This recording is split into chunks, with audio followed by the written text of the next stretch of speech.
দর্শক, এই মুহূর্তে জাতীয় চক্ষু বিজ্ঞান ইনস্টিটিউট এবং হাসপাতালে শরীফ এবং হিল্লুল এসেছেন এবং তাদেরকে ফুলের মালা এবং তাদেরকে ফুলের মালা দিয়ে আসলে বরণ করছে এবং ফুল ছিটিয়ে তাদেরকে বরণ করে নিচ্ছেন। এখানে তাদের যারা সহযোগী রয়েছেন এবং চক্ষু বিজ্ঞান ইনস্টিটিউটে যারা আহত হয়েছিলেন এবং যারা চিকিৎসা রয়েছেন তারা এই মুহূর্তে, আপনাদেরকে জানিয়ে রাখি, গতকাল শহীদ মিনারে গণ অধিকার পরিষদের সহসভাপতি ফারুক হাসানের উপর যেই হামলা হয়েছিল, সেই হামলার প্রেক্ষিতে আসলে শাহবাগ থানায় যে মামলা হয়েছে, সেই মামলার প্রেক্ষিতে গতকাল রাতেই মূলত গ্রেফতার করা হয় চক্ষু বিজ্ঞান ইনস্টিটিউট থেকে দুজনকে এবং হিল্লুল এবং শরীফকে গ্রেফতার করার পর আদালতে নিয়ে যাওয়া হয় এবং তাদেরকে আজকে বিকেলে আদালত জামিন মঞ্জুর করেছেন এবং সেই প্রেক্ষিতে তারা কিছুক্ষণ আগে এইখানে উপস্থিত হচ্ছে এবং এখানে যারা তার সহযোগী রয়েছিলেন তারা এখানে তারা ফুলের মালা এবং দুধ নিয়ে অপেক্ষা করছিলেন এবং যারা সহযোগী রয়েছেন তারা যেমনটি বলছিলেন তারা 12 লিটার দুধ নিয়ে মূলত তাদেরকে গোসল করাবেন, এই জন্য তারা অপেক্ষা করছেন এবং তারা মাত্রই জাতীয় চক্ষু বিজ্ঞান ইনস্টিটিউট এবং হাসপাতালে নেমেছেন এবং তাদেরকে ঘিরে ধরেছেন তাদের যারা সহযোগী রয়েছেন এবং তাদেরকে ফুলের মালা দিয়ে তাদেরকে বরণ করে নিচ্ছেন, পাশাপাশি ফুলের তোড়া দিয়ে তাদেরকে বরণ করে নিচ্ছেন এবং তারা জড়িয়ে ধরছেন একজনকে।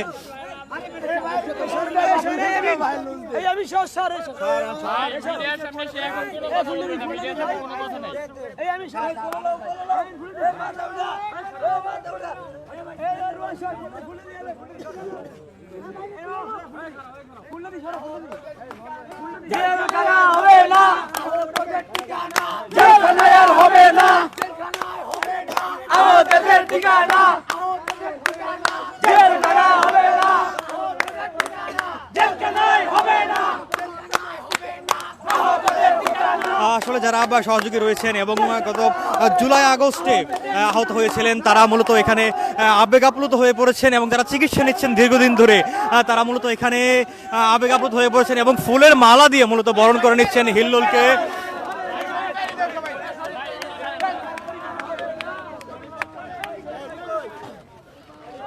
এবং আরো একজন জামিনপ্রাপ্ত আসলে যে শরীফ রয়েছেন তাকে ফুলের মালা এই মুহূর্তে দিয়ে তারা বরণ করে নিচ্ছেন।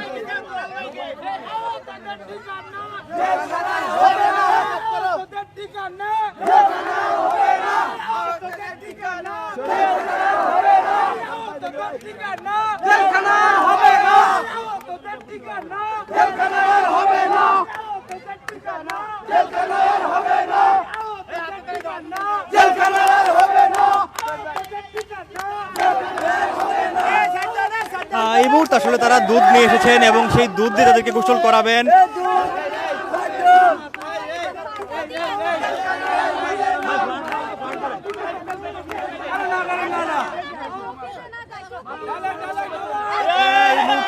দুধ দিয়ে তাদেরকে গোসল করানো হচ্ছে এবং পুত পবিত্র করে তাদেরকে তারা বরণ করে নিচ্ছেন এবং এই চক্ষু বিজ্ঞান ইনস্টিটিউটের সামনে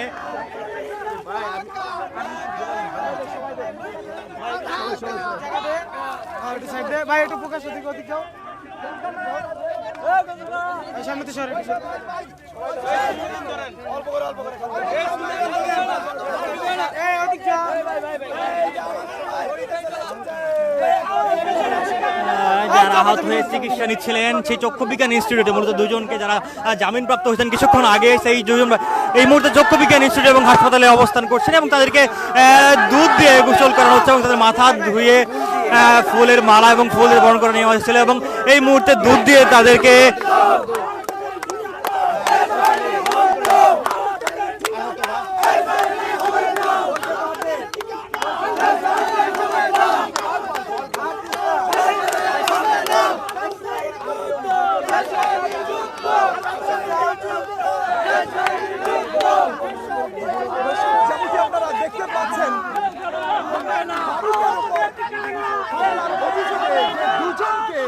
আটক করা হয়েছিল।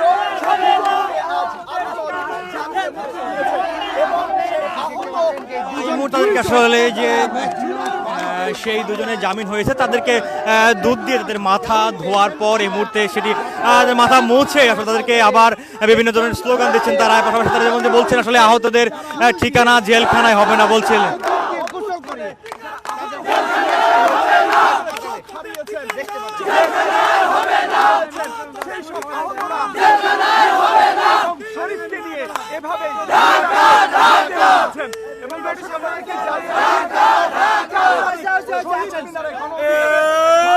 আহতদের ঠিকানা আহতদের ঠিকানা আহতদের ঠিকানা আহতদের ঠিকানা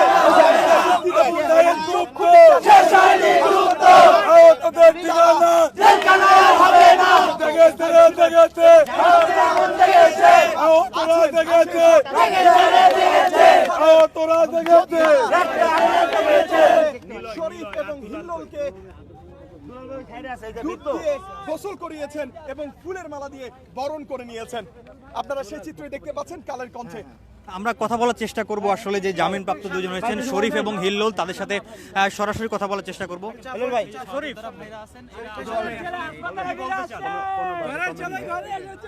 আজকের এই দিনের জন্য বাংলাদেশ বৈষম্য বিরোধী ছাত্র আন্দোলনে আমার যে সকল ভাইরা আহত হয়েছে তাদের এই ভালোবাসায় আগামী ভবিষ্যৎ ও আগামী প্রজন্ম আমরা তাদের পাশে থেকে উৎসর্গ করে দিতে চাই।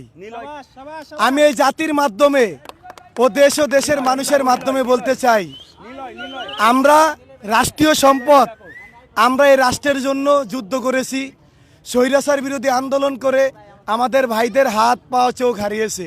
আমরা চাই না আমাদেরকে নিয়ে কেউ বিশৃঙ্খলা সৃষ্টি করুক, আমরা চাই না আমাদেরকে নিয়ে কেউ কোনো পরিকল্পনা করুক। আমরা যদি কোনো অন্যায় করে থাকি, কোনো ভুল করে থাকি, এই রাষ্ট্র ও রাষ্ট্রের জনগণ আপনারা সবাই আমাদেরকে ক্ষমার দৃষ্টিতে দেখবেন। আমরা আপনাদের পাশে আমাদের মৃত্যুর আগ পর্যন্ত থাকব। আমরা আপনাদের পাশে আমাদের ফ্যামিলির মতো আপনাদেরকে আলগিয়ে ধরে রাখবো। আমরা একটি কথাই বলতে চাই, আমরা যেই পরিস্থিতির শিকার হয়েছি তাতে আমাদের নিম্ন পরিমাণেরও কষ্ট নাই, এক বিন্দুও কষ্ট নাই। কারণ এই আহত ছাত্র জনতা গতকাল রাত থেকে শুরু করে আজ রাত পর্যন্ত আমাদের জন্য না খেয়ে এখানে ওয়েট করেছে। ইভেন আমরা যখন গিয়েছিলাম তখন তারা একটি কথাই বলেছিল, ভাই আপনারা না আসা পর্যন্ত আমরা কেউ বেডের বারান্দা থেকে বেডে যাব না। তাদের কথা তারা রেখেছে। আমরা তাদের দিক থেকে বিবেচনা করে আমরা এই 22,000 আহত ও 2,000-এর উপরে শহীদ পরিবারদের সাথে থেকে আমরা আগামী দিনগুলো সুন্দর ও সুশৃঙ্খলভাবে রাষ্ট্র সংস্কারের কাজে, ইভেন দেশের জনগণের কাছে, দেশের জনগণের উল্লেখে তাদের পাশে থেকে আমাদের জীবনটা উৎসর্গ করে দিয়ে যেতে চাই। আমার এতটুকুই বক্তব্য, এর বাইরে আর কোনো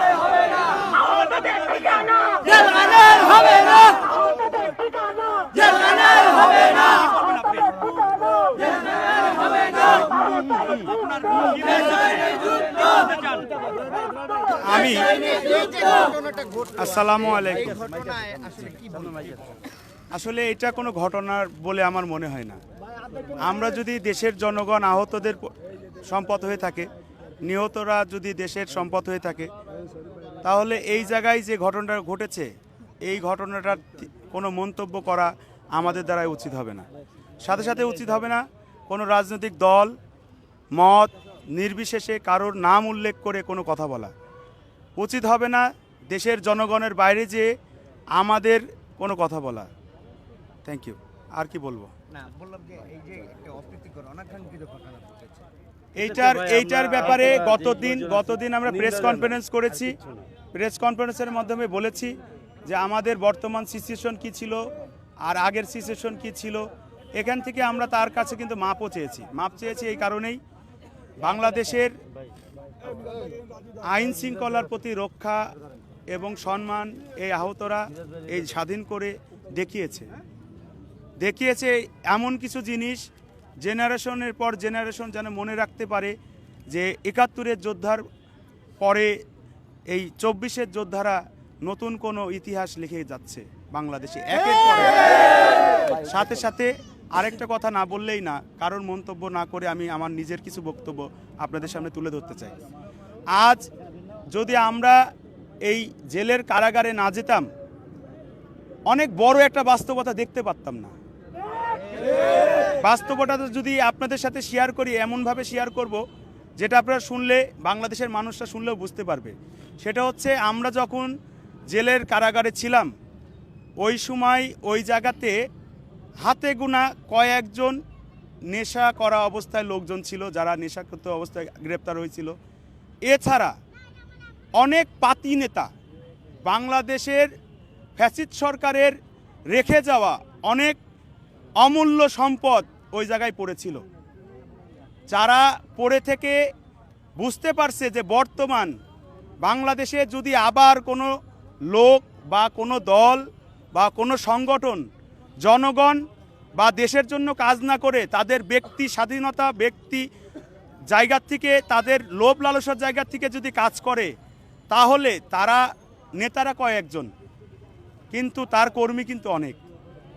আমরা আমাদের জায়গা থেকে দেখে আসলাম অনেক ছোট ছোট নেতা, অনেক কর্মী এখন পর্যন্ত তাদের নেতাদের ভুলের কারণে জেলে পচে মরতেছে। আমি আমার জায়গা থেকে একটা কথাই বলতে চাই, বাংলাদেশে যদি জনগণ সবাই হয়ে থাকে, বাংলাদেশের সব দল মত নির্বিশেষে দেশের জন্য কাজ করবেন, দেশের মানুষের জন্য কাজ করবেন, নেতৃত্ব দিবেন দেশকে নিয়ে।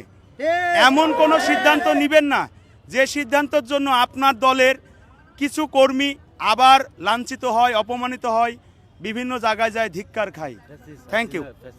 আচ্ছা, এই যে আপনাদের যে সহযোদ্ধারা আমরা দেখলাম যে সন্ধ্যা থেকে তারা অপেক্ষা করছে ফুলের মালা এবং দুধ নিয়ে আপনাদেরকে বরণ করে নেওয়া, এই যে আত্মীয়তার বন্ধন, এই বিষয়টা নিয়ে আসলে কি বলবেন? আসলে আত্মীয়তার বন্ধন কিন্তু একদিনে হয়নি। আপনারা জানেন যে আমাদের বাংলাদেশের 64টা জেলার লোক কিন্তু কম বেশি সবাই আহত হয়েছে, অনেকে অঙ্গ হারিয়েছে, অনেকে শহীদ হয়েছে। এই জায়গা থেকে আমরা যখন আমাদের বিভিন্ন হাসপাতালে আমাদের চিকিৎসা নিই, তখন একে অপরের সাথে পরিচয় হয়, আস্তে আস্তে একে অপরকে চিনা ধরি, চিনতে চিনতে একটা বিশ্বাসের জায়গা চলে আসে। ওই জায়গাটা থেকেই আমরা বলি রক্ত ঝরিয়ে আমরা এই সম্মান নিয়ে এসেছি, রক্ত জড়িয়ে এই সম্পর্ক নিয়ে এসেছি। যেমন উদাহরণস্বরূপ আমি বলি, আমাদের পাশাপাশি 2টা হাসপাতাল আছে, নিটোর এবং চক্ষু বিজ্ঞান। আপনারা হয়তো জেনে থাকবেন যে আমাদের আহতরা যখনই মন ভালো থাকে না, শুক্রবারের দিন বিকালে ঘোরার কোথাও জায়গা থাকে না, তখন ইরা আসে নিটোর থেকে আমাদের চক্ষু বিজ্ঞানে বেড়াইতে, চক্ষু বিজ্ঞান থেকে যায় নিটোরে বেড়াইতে। এই আত্মীয়তাটা একদিনে হয়নি, কিন্তু এই আত্মীয়তাটা এখন এমন একটা পর্যায়ে চলে গেছে, এটা আত্মীয়তা বলা যায় না, এটা সরাসরি পরিবার হয়ে গেছে। আমরা আহতরা, আমাদের আহতদের 2টা মেসেজ আছে। প্রথম মেসেজ, কোনো আহতর গায়ে হাত দিব না, একজন আরেকজনের উপরে চড়াও হব না। যদি চড়াই হয়ও, তখন সে যদি চড়াই হয় তার পাশে যার উপরে চড়াও হচ্ছে সে এসে তাকে বুকে জড়িয়ে ধরবে। কেন? আমরা এখানে কেউ কাউকে সেইভাবে চিনি না, তার মনের ভিতরে কি ঘটছে বা ইনস্ট্যান্ট তার ফ্যামিলির সমস্যা আছে কিনা, তার চিকিৎসা নিয়ে তার মনে কোনো সমস্যা আছে কিনা, কিছুই আমরা জানি না। কিন্তু একটা মানুষ যখন তার মাধ্যমে বোঝাবে বা তার রাগের মাধ্যমে বোঝাবে যে হঠাৎ করে আমার কেন রাগ হলো, এটা কিন্তু বোঝা বা চলা পরামর্শ করার সময় দিব না। আমরা সব সময় চাবো একজনের আরেকজনের পাশে দাঁড়াবো। এইটাই হচ্ছে আমাদের আহতদের মেসেজ। আসসালামু আলাইকুম। সর্বোপরি দেশবাসীর উদ্দেশ্যে কি বলবেন? দেশবাসীর উদ্দেশ্যে একটা কথাই বলতে চাই, নিহত এবং আহত যারা আছেন, শহীদ যারা হয়েছেন, দেশবাসী আপনাদের উদ্দেশ্যে একটা কথাই বলবো, আজ ভবিষ্যতে আপনারা আমাদের পাশে থাকবেন। আপনারাই আমাদের পরিবার, আপনারাই আমাদের অভিভাবক। আপনারা সবাই মিলে যদি আমাদের নিয়ে আমাদের কথা বলেন, তাহলে আমাদের চিকিৎসা, পুনর্বাসন এবং শহীদ পরিবাররা যে এখন বর্তমান বিভিন্ন রকম চিন্তায় পড়ে আছে, সবাই রক্ষা পাবে, সবাই সবার জায়গার থেকে তার মার কোলে ফিরে যেতে পারবে। আপনাদের কাছে রাষ্ট্রীয় সম্মান এবং রাষ্ট্রীয় সম্মান পাওয়ানোর জন্য যে কথাগুলো আপনাদের বলা দরকার, আপনারা আপনাদের ব্যক্তিগত জায়গার থেকে, জনগণের পক্ষ থেকে, আমাদের আহতদের পক্ষ থেকে, শহীদ পরিবারের পক্ষ থেকে আপনারা এই কথাগুলাই বলবেন। আসসালামু আলাইকুম।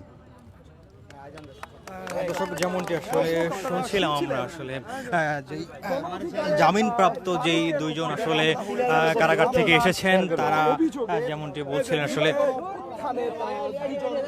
দর্শক, গতকাল গণ অধিকার পরিষদের সহসভাপতি ফারুক হাসানের উপর হামলার ঘটনায় যে 2 জন গ্রেফতার হয়েছিলেন এবং গতকাল রাতে মূলত তাদেরকে গ্রেফতার করে নিয়ে যায় বাংলাদেশ পুলিশের একটি টিম এবং তাদেরকে সহযোগিতা করেছিল বাংলাদেশ সেনাবাহিনীর একটি টিম, এবং সেখান থেকে তাদেরকে নিয়ে যাওয়ার পর মূলত আজকে তারা আদালত থেকে জামিন পেয়েছেন এবং জামিনের পর সরাসরি তারা এখানে এসেছেন এবং তাদেরকে বরণ করে নিতে এখানকার যারা চক্ষু বিজ্ঞান ইনস্টিটিউট এবং হাসপাতালে যারা চিকিৎসাধীন রয়েছেন, আহতরা রয়েছেন, সেই আহতরা আসলে তাদেরকে বরণ করতে নিতে 12 লিটার দুধ, তারা যেমন জানিয়েছেন 12 লিটার দুধ এবং বিভিন্ন ফুলের মালা নিয়ে এবং ফুলের তোড়া নিয়ে তারা এই মুহূর্তে তাদেরকে বরণ করে নিচ্ছেন।